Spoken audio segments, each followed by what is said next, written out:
नमस्कार दोस्तों, जैसा कि हर बार हम आपके लिए कुछ अलग सी कहानी लेकर आते रहते हैं, इसी संदर्भ में हम आपके लिए आज लेकर के आए हैं कबूतरी का न्याय।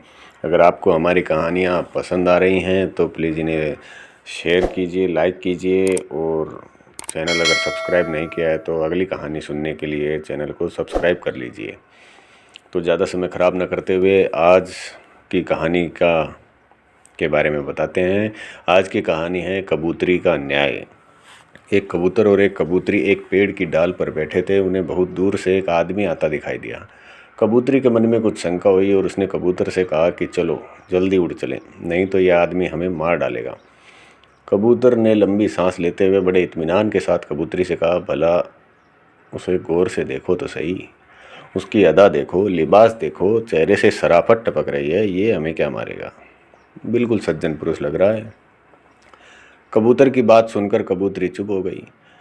जब वह आदमी उनके करीब आया तो अचानक उसने अपने वस्त्र के अंदर से तीर कमान निकाला और झट से कबूतर को मार दिया और बेचारे उस कबूतर के प्राण पखेरु वहीं उड़ गए। असहाय कबूतरी ने किसी तरह भागकर अपनी जान बचाई और बिलखने लगी। उसके दुख का कोई ठिकाना नहीं रहा और पल भर में ही उसका सारा संसार उजड़ गया।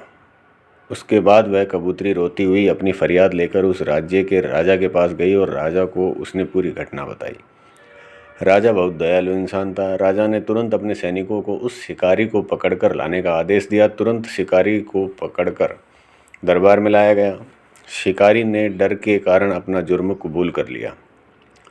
उसके बाद राजा ने कबूतरी को ही उस शिकारी को सज़ा देने का अधिकार दे दिया और उससे कहा कि तुम जो भी सज़ा इस शिकारी को देना चाहो दे सकती हो, तुरंत उस पर अमल किया जाएगा। कबूतरी ने बहुत ही दुखी मन से कहा, हे राजन, मेरा जीवन साथी तो इस दुनिया से चला गया, जो फिर कभी लौटकर भी नहीं आएगा। इसलिए मेरे विचार से इस क्रूर शिकारी को बस इतनी ही सज़ा देनी चाहिए कि अगर वो शिकारी है तो उसे हर वक्त शिकारी का ही लिबास पहनना चाहिए।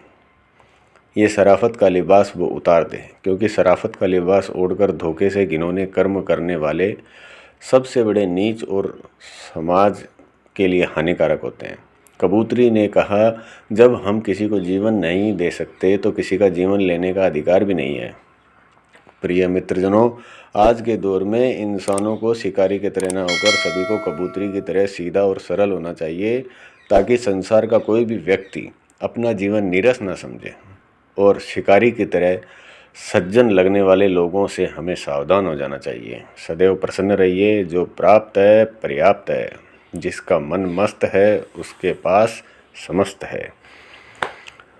तो मेरे दोस्तों, बताइए आज की कहानी आपको कैसी लगी। अगर अच्छी लगी तो प्लीज़ लाइक और शेयर ज़रूर कर दीजिए और चैनल पर नए आए हैं तो सब्सक्राइब कर लीजिए। बहुत बहुत धन्यवाद।